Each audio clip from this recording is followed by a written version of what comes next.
Good evening friends. आज मैं फिर से उपस्थित हूँ एक नए टॉपिक के साथ। ठीक है। पिछली कक्षा में हमने द्रव के अवस्थाओं के बारे में पढ़ा था। ठीक है। उसके अवस्थाओं पर ताप का प्रभाव पड़ा था कि ताप के प्रभाव से क्या क्या हो सकता है, उनके परिवर्तन कैसे हो सकते हैं। ठीक है। उसमें हमने डिस्कस किया था कि जब ठोसों का ताप बढ़ाया जाता था तो क्या होता था, द्रव अवस्था में चेंज होते थे। द्रवों का ताप बढ़ाया जाता था तो क्या होते थे, गैस अवस्था में चेंज होते थे। गैसों को फिर टेम्परेचर कम किया जाता था, यानी घटाया जाता था, तापमान कम किया जाता था तो क्या होते थे, द्रव अवस्था में चेंज होते थे। फिर द्रव का तापमान कम किया जाता था तो क्या होता था, वो ठोस अवस्था में परिवर्तित होते थे। ठीक है, इतना तो हमने जाना था। लेकिन ये प्रक्रिया कैसे काम करती है, किस टेम्परेचर पर काम करता है, इसके बारे में आज हम यहाँ पर डिस्कस करने वाले हैं कि कोई ठोस है, क्या हो रहा है, उसका टेम्परेचर जब हम बढ़ाएंगे तो द्रव अवस्था में परिवर्तित होगा। क्या होगा, द्रव अवस्था में परिवर्तित होगा। यह किस प्रक्रिया द्वारा होगा, क्यों होगा, कितने तापमान पर होगा, इसी के बारे में हमको यहाँ पर क्या करना है, डिस्कस करना है। तो सबसे पहले हम द्रव की तीनों अवस्थाओं को लिख लेते हैं। किसकी, द्रव्य की तीनों अवस्थाओं को यहाँ पर क्या कर लेते हैं, लिख लेते हैं। ठीक, ये तीनों अवस्थाएं हो गए, ठोस, द्रव और गैस। तो इसमें सबसे पहले जो प्रक्रम होगा, ठोस से द्रव में चेंज होना। ठीक है, ये जो ठोस से द्रव में चेंज होगा, इस प्रक्रम को हम क्या बोलेंगे, इसको सबसे पहले हम क्या बोलेंगे, गलनांक। क्या बोलेंगे हम, गलनांक। गलनांक क्या होता है, वह निश्चित ताप जिस पर कोई ठोस अपनी ठोस अवस्था से द्रव अवस्था में परिवर्तित हो जाता है, उस ठोस पदार्थ का क्या कहलाता है, गलनांक कहलाता है। क्या होगा, वह निश्चित ताप जिस पर कोई ठोस अपनी ठोस अवस्था से द्रव अवस्था में परिवर्तित हो जाता है, ठीक है, उस ठोस का गलनांक कहलाता है। गलनांक समझ में आया, इसकी हेडिंग लिख लेते हैं आप, गलनांक।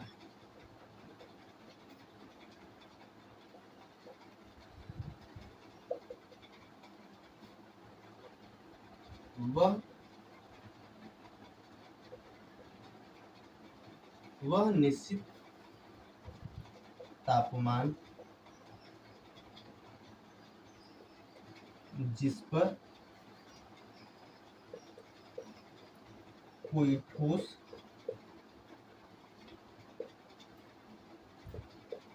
अपनी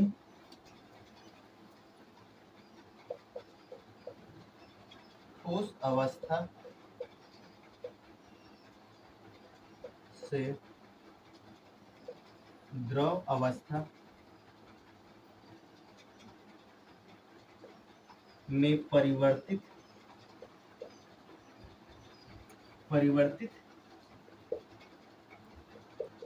हो जाता है, उस ठोस पदार्थ का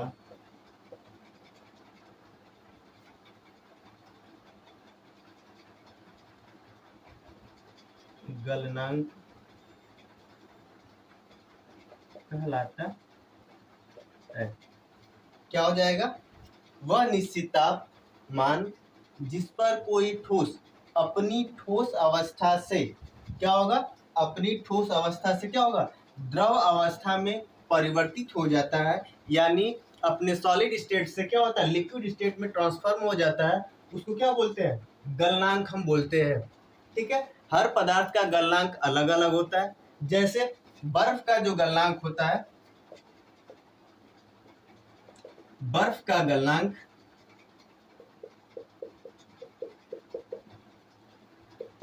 0 डिग्री सेल्सियस यहाँ से शुरू हो जाता है। बर्फ यानी जब 0 डिग्री सेल्सियस पर पहुंचता है तो क्या होता है, गलना शुरू हो जाता है, यानी पिघलना शुरू हो जाता है और लिक्विड फॉर्म में चेंज होने लगता है।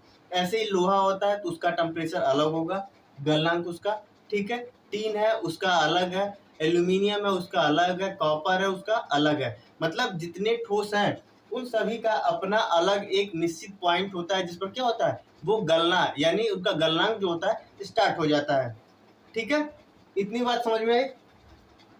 इसके बाद हम बात करने वाले हैं, गलनांक के बाद आ जाता है वाष्पीकरण। ठीक है, क्या हो जाता है, वाष्पीकरण।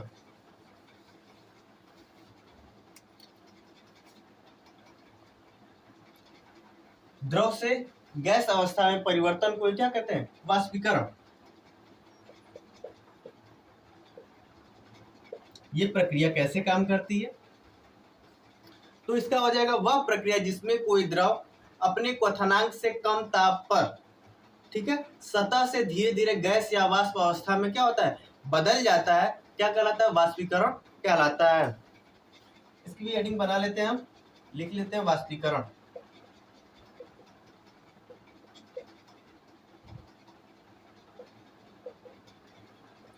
वाष्पीकरण क्या हो जाएगा, वह प्रक्रम, क्या हो जाएगा, वह प्रक्रिया जिसमें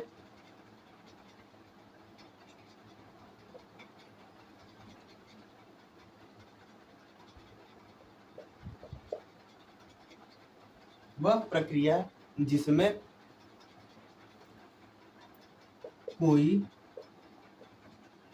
वह प्रक्रिया जिसमें कोई द्रव अपने क्वथनांक कोई अपने क्वथनांक से कम तापमान पर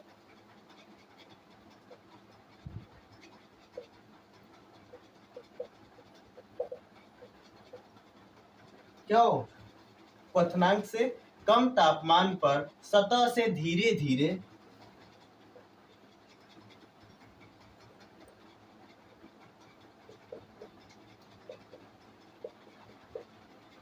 क्या हो, सतह से धीरे धीरे वाष्प या गैस में बदल जाए, वाष्प या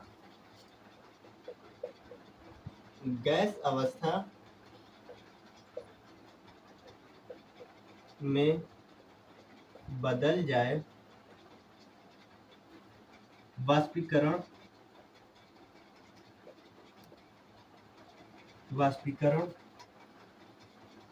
कहलाता है। मतलब वह प्रक्रिया जिसमें कोई द्रव अपने क्वथनांक से कम तापमान पर सतह से धीरे धीरे वाष्प या गैस अवस्था में बदल जाए, क्या कहलाता है, वाष्पीकरण कहलाता है। अब यहाँ पर एक पॉइंट आ गया, क्वथनांक। क्वथनांक क्या होता है, वह निश्चित ताप जिस पर कोई द्रव क्या होता है, उबलने लगता है। क्या होता है, उबलने लगता है, क्या कहलाता है, क्वथनांक कहलाता है। लेकिन वाष्पीकरण क्या कह रहा है कि उबलने से पहले ही क्या हो, उबलने से पहले ही वो क्या हो, वाष्प के रूप में या फिर भाप के रूप में बदलना शुरू हो जाए, क्या कहलाएगा, वाष्पीकरण कहलाएगा। वही प्रक्रिया जो क्या कहलाएगी, वाष्पीकरण कहलाएगी। यानी जो क्वथनांक होगा वो क्या होगा, अधिक तापमान पर होगा, और जो वाष्पीकरण होगा क्वथनांक से कम तापमान पर होगा। इस प्रकार हम कह सकते हैं कि जो जल है, पानी का हम जानते हैं क्वथनांक क्या होता है, 100 डिग्री सेल्सियस होता है। क्या होता है, 100 डिग्री सेल्सियस का क्वथनांक होता है। तो इसका वाष्पीकरण कहाँ शुरू हो जाएगा, यानी इसका वाष्पीकरण हमको लग रहा है कि 80 या 85 डिग्री सेल्सियस से स्टार्ट हो जाएगा, उससे पहले भी हो सकता है। वही जो तापमान हुआ क्या कहलाएगा, वाष्पीकरण कहलाएगा। ठीक है, दो चीजें हमको समझ में आ गई, क्या क्या, गलनांक और वाष्पीकरण। अब तीसरा हम बात करते हैं संघनन। संघनन क्या होता है,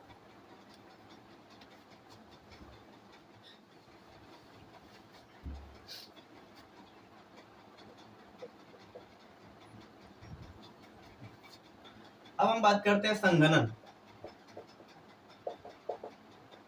संघनन क्या होता है, वह प्रक्रिया जिसमें कोई गैस अपनी गैस अवस्था से द्रव अवस्था में क्या होता है, परिवर्तित हो जाता है, संघनन कहलाता है। संघनन की डिफिनेशन क्या हो जाएगी,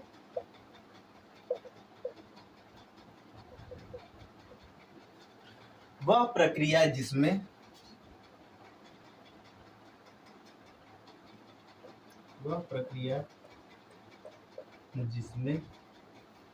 कोई गैस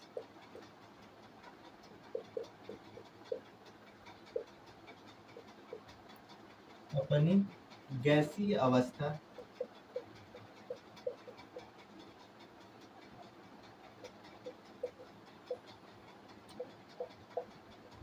से द्रव अवस्था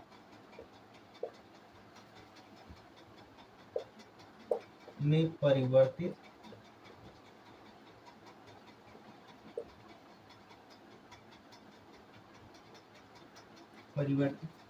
हो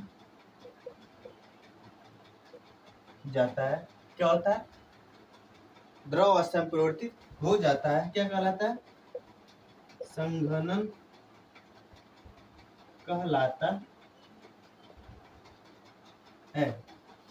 वह प्रक्रिया जिसमें कोई गैस, ठीक है, अपनी गैसीय अवस्था यानी जिस अवस्था में है, गैस की अवस्था में है, उस अवस्था से क्या करे? द्रव अवस्था में क्या हो जाए? चेंज हो जाए। क्या कहलाएगा? संघनन कहलाएगा।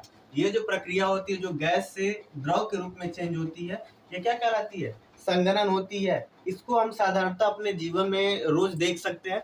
जैसे घर पर खाना वगैरह बनता है, ठीक है, तो जब चावल उबलता है या फिर दाल हम बनाते हैं उबलता है, ऊपर जो ढक्कन लगा होता है जो भी हो, ठीक है, जब उसको हटा कर देखते हैं तो उस पर क्या होती है? पानी की बूंदें टपकी हुई होती है, मतलब लगी हुई होती है। वही क्या होती है? संघनन का एक उदाहरण है। ठीक है, इतनी बात समझ में आई। अब इसके बाद बात करते हैं द्रवणांक के बारे में, या फिर उसको हिमांक, सॉरी द्रवणांक कह रहे हैं, हिमांक के बारे में देखते हैं कि हिमांक क्या होता है।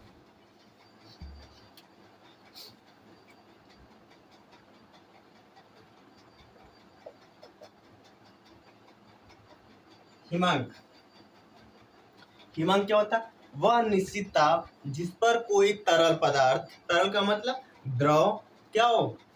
जमना शुरू हो जाता है।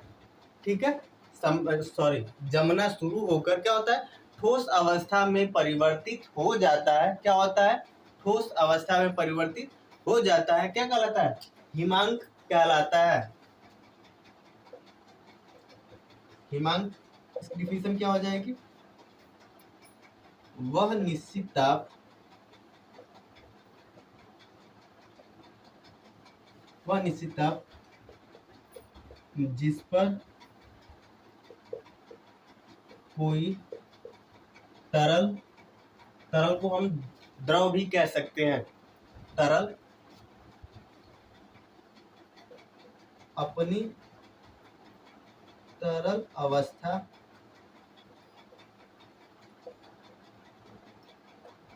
से, तरल अवस्था से ठोस अवस्था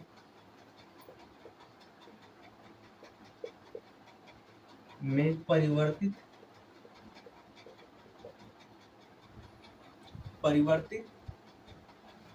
होने लगता है,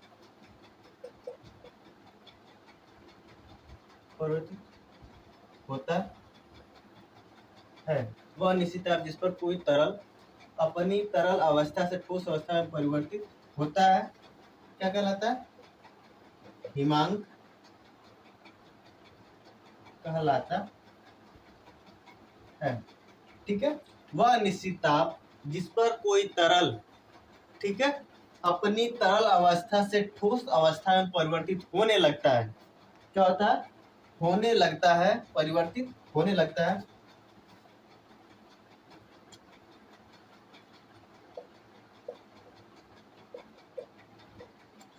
परिवर्तित होने लगता है, क्या कहलाता है? हिमांक कहलाता है। जैसे द्रव है, ठीक है, वो क्या होता है? 0 डिग्री सेल्सियस के बाद अगर तापमान उसका नीचे गिरा तो क्या होता है? 0 डिग्री से ही वो बर्फ के रूप में बनना शुरू हो जाता है। ठीक है, कहाँ से? 0 डिग्री सेल्सियस से ही जल जो है बर्फ बनना शुरू हो जाता है, या इसको बोल सकते हैं 32 डिग्री फ़ारेनहाइट। ठीक है, जो जल का हिमांक होगा वो क्या होगा? 0 डिग्री सेल्सियस होगा, या फिर 32 डिग्री फ़ारेनहाइट होगा। ठीक है, इतनी बातें समझ में आई। गलनांक, वाष्पीकरण, संघनन और हिमांक। आगे बढ़ते हैं। अब हम बात करते हैं ऊर्ध्वपातन के बारे में कि ऊर्ध्वपातन प्रक्रिया क्या होती है।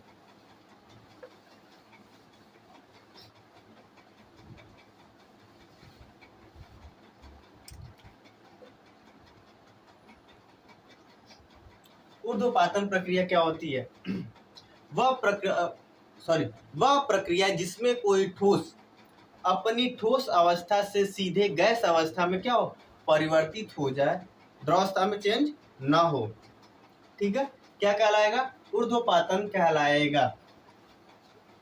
वह प्रक्रिया जिसमें कोई ठोस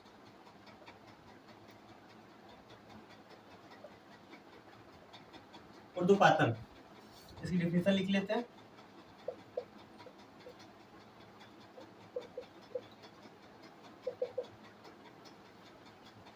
वह प्रक्रिया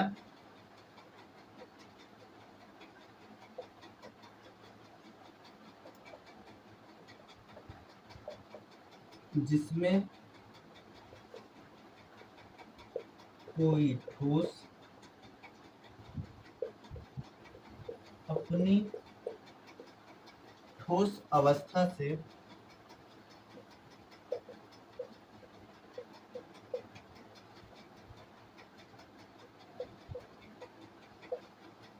सीधे गैस अवस्था में परिवर्तित हो जाता है। क्या होता है, द्रव अवस्था में चेंज हुए बिना, द्रव अवस्था में आए बिना क्या कहलाता है, ऊर्ध्वपातन कहलाता है। ऊर्ध्वपातन कहलाता है।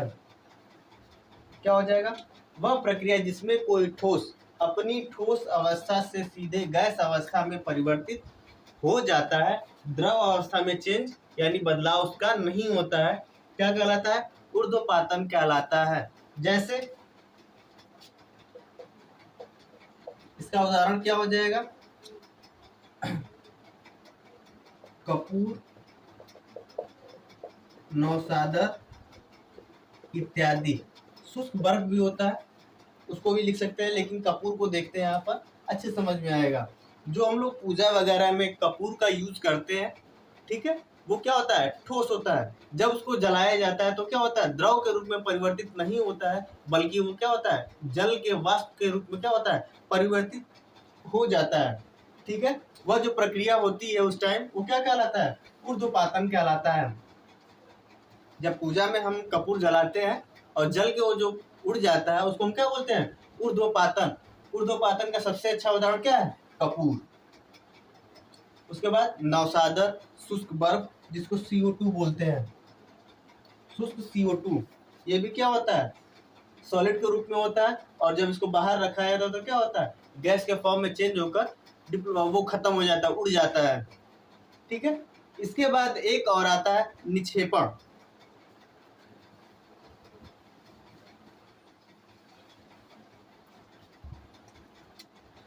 पदार्थ की जो ये अवस्था परिवर्तन का आखिरी चरण है, मतलब आखिरी प्रक्रम है, ये कहलाता है निक्षेपण। निक्षेपण, इसमें क्या होता है, इसमें ये होता है कि जो गैस स्टेट होता है, गैस फॉर्म जो होता है, जो गैस अवस्था होती है, वो टेम्परेचर गिरने के कारण क्या होता है, सीधे गैस से ठोस अवस्था में परिवर्तित हो जाता है, द्रव अवस्था में चेंज नहीं होता है। ठीक है, किसमें, गैस से सीधे ठोस अवस्था में क्या होता है, परिवर्तित हो जाता है। इस प्रक्रिया को हम क्या बोलते हैं, निक्षेपण बोलते हैं। तो निक्षेपण क्या हो जाएगा,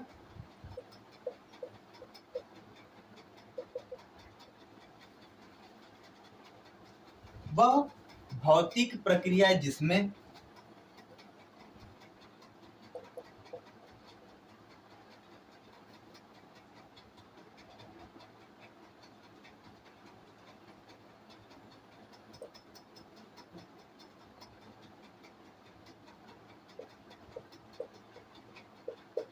वह भौतिक प्रक्रिया जिसमें गैस